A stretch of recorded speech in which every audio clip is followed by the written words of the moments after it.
പരിപ്പ് റെഡി ആയിട്ടുണ്ട്. ഈ ഒരു പണി കഴിഞ്ഞതിന് ശേഷം അടുത്ത് നമുക്ക് പരിപ്പ് തുറന്ന് നോക്കാം.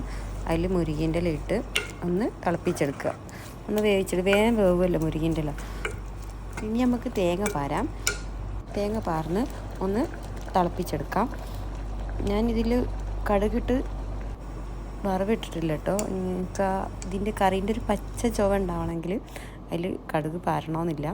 നിങ്ങൾക്ക് വേണ്ടവർക്ക് പാരാട്ടോ. എനിക്കത് വലിയ താല്പര്യമില്ല. ഇനി നമുക്ക് കഴിക്കാനെടുക്കാം.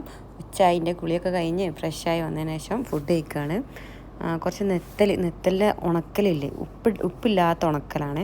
നല്ല ടേസ്റ്റ്. എല്ലാവരും ഒന്ന് വാങ്ങി കഴിച്ച് നോക്കട്ടോ. ഇത് നല്ല എന്ത് രസം മാങ്ങാന്നറിയാം. ഈ മാങ്ങച്ചാറ്, കണ്ണിമാങ്ങ അച്ചാർ, ഇത് മാത്രം ചോറിൽ കൂട്ടി കഴിക്കാൻ. ഞാൻ ആദ്യമായിട്ടാണ് ഈ കണ്ണിമാങ്ങ അച്ചാർ വാങ്ങുന്നതാണ്. അപ്പോൾ നല്ല ടേസ്റ്റ് ഉണ്ടായിരുന്നു.